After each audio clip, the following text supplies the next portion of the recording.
Beritakanlah firman, siap sedialah baik atau tidak baik waktu. Shalom, puji Tuhan, oleh kemurahan Tuhan kita boleh berjumpa lagi dalam renungan harian di hari ini. Mendengar firman itu sesuatu yang sangat penting karena iman itu timbul dari pendengaran akan firman. Mengawalinya mari kita berdoa. Kami bersyukur dan memuji nama-Mu ya Allah di hari ini. Engkau berikan kami waktu dan kesempatan kembali untuk kami akan mendengarkan sebagian dari firman-Mu. Roh-Mu yang kudus, tolonglah kami, urapilah dan berkatilah kami dengan firman-Mu di hari ini. Dalam nama Tuhan kami Yesus Kristus kami berdoa. Amin. Nats firman Allah yang menjadi renungan kita bersama di hari ini saya ambil dari Mazmur 37 ayat 12 sampai dengan ayatnya yang ke-22. Secara khusus saya akan baca ayatnya yang ke-21, firman-Nya berkata demikian. Orang fasik meminjam dan tidak membayar kembali, tetapi orang benar adalah pengasih dan pemurah. Demikian kebenaran firman Allah hari ini yang mengajar kita, menasihati kita hidup sebagai orang benar. Sebagai umat, sebagai orang percaya, mari kita terus belajar untuk kita hidup sebagai orang benar. Kita yang sudah beriman kepada Kristus, Kristus sudah membenarkan kita sehingga kita menjadi orang benar di hadapan Tuhan. Dan sekarang kita belajar untuk terus menjalani hidup yang benar di mata Tuhan. Hidup sebagai orang benar itu artinya bahwa secara posisi kita benar, tapi juga secara praktek kehidupan kita sehari-hari, kita terus belajar supaya kita melakukan hal-hal yang benar, berbuat hal-hal yang benar, memperjuangkan hal-hal yang benar, mengajarkan hal-hal yang benar, dan menghidupi hal-hal yang benar dalam hidup kita sehari-hari. Lalu pertanyaannya adalah, apa untungnya kalau kita hidup sebagai orang benar? Apa manfaatnya bagi saudara dan saya kalau kita hidup sebagai orang benar? Setidaknya ada 3 manfaat kalau kita hidup sebagai orang benar. Dalam ayat 12 sampai ayatnya yang ke-14, orang fasik merencanakan kejahatan terhadap orang benar dan menggertakkan giginya terhadap dia. Tuhan menertawakan orang fasik itu sebab ia melihat bahwa harinya sudah dekat. Perhatikan di situ, orang fasik merencanakan kejahatan terhadap orang benar. Ayat 3, Tuhan menertawakan orang fasik itu. Dari sini kita melihat bagaimana pembelaan Tuhan kepada orang benar.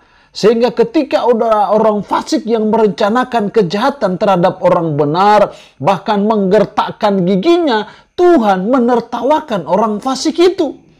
Artinya memberikan kepada kita suatu petunjuk bahwa betapa pembelaan Tuhan bagi kita ketika kita hidup sebagai orang benar. Inilah pentingnya, manfaatnya kita hidup sebagai orang benar karena Tuhan membela orang benar. Jadi tidak sia-sia dan tidak percuma kalau kita hidup sebagai orang benar, berkelakuan sebagai orang benar karena Tuhan membela orang benar. Yang kedua, akibat manfaat kalau kita hidup sebagai orang benar. Ayat 16 dan 17. Lebih baik yang sedikit pada orang benar daripada yang berlimpah-limpah pada orang fasik. Sebab lengan orang-orang fasik dipatahkan, tetapi Tuhan menopang orang-orang benar.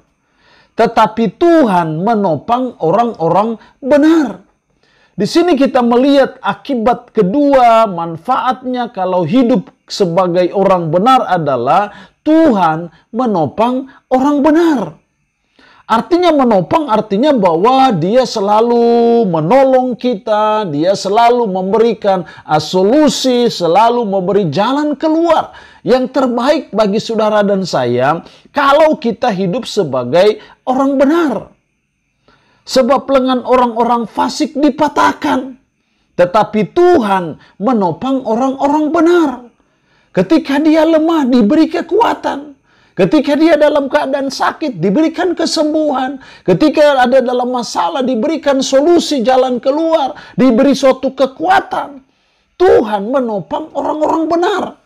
Inilah manfaatnya, pentingnya kalau saudara dan saya hidup sebagai orang-orang benar, menjalani hidup sebagai orang benar karena Tuhan menopang orang benar. Yang ketiga, akibat hidup sebagai orang benar ayat 21 dan 22. Orang fasik meminjam dan tidak membayar kembali, tetapi orang benar adalah pengasih dan pemurah. Kalau orang fasik dia meminjam, tidak membayar kembali.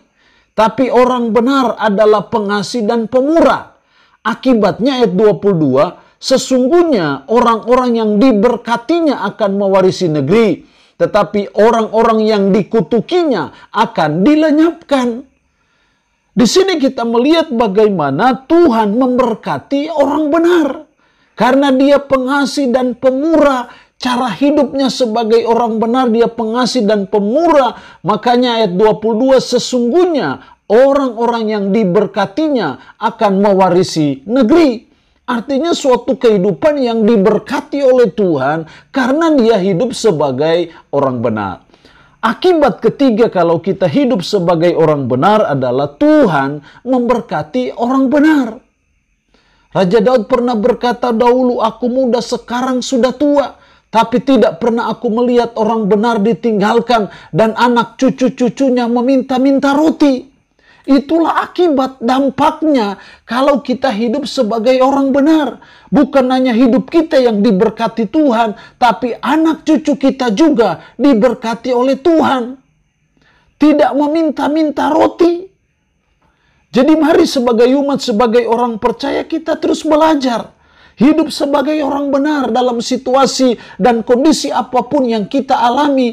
Betapapun kita sedang ada dalam dunia yang rusak dan kacau. Di mana orang seringkali memperkosa kebenaran, menginjak-injak kebenaran. Tapi sebagai umat kita terus belajar untuk hidup sebagai orang benar karena tidak percuma dan tidak sia-sia bila kita hidup sebagai orang benar karena Tuhan memberkati orang benar. Orang benar tidak mungkin disia-siakan oleh Tuhan. Orang yang hidup benar di mata Tuhan tidak mungkin tidak diberkati Tuhan. Pasti diberkati oleh Tuhan karena Tuhan senang dengan cara hidup sebagai orang benar. Hidup sebagai orang benar, Tuhan senang, berkenan kepada Tuhan. Dan kalau hidup kita berkenan kepada Tuhan, pasti mendatangkan berkat dari Tuhan. Allah yang punya firman ini memberkati kita dengan firman-Nya di hari ini. Amin. Mari kita berdoa. Puji syukur untuk firman-Mu hari ini yang mengajar kami hidup sebagai orang benar. Ya Tuhan, tolonglah kami dalam situasi dan kondisi dunia yang model apapun juga. Ajar dan tolong kami supaya kami tetap mau hidup sebagai orang benar. Karena tidak percuma dan tidak sia-sia. Kalau kami hidup sebagai orang benar, Tuhan membela orang benar, Tuhan menopang orang benar, Tuhan memberkati orang benar. Roh-Mu yang kudus tanamkanlah, meteraikanlah firman dalam hati dan pikiran kami, dan sanggupkan kami untuk bisa memberlakukan firman ini dalam hidup kami sehari-hari. Hamba mohon berkat Tuhan bagi umat-Mu yang mendengarkan renungan harian di hari ini. Diberkatilah mereka dengan berkat-berkat jasmani maupun berkat-berkat rohani. Yang sakit, hamba berdoa dalam nama Yesus. Tuhan lawat, Tuhan jamah, Tuhan sembuhkan dari sakit penyakit yang diderita. Terpuji-pujilah nama-Mu ya Allah. Dalam nama Tuhan Yesus Kristus kami berdoa. Amin. Shalom. Tuhan Yesus memberkati kita semua.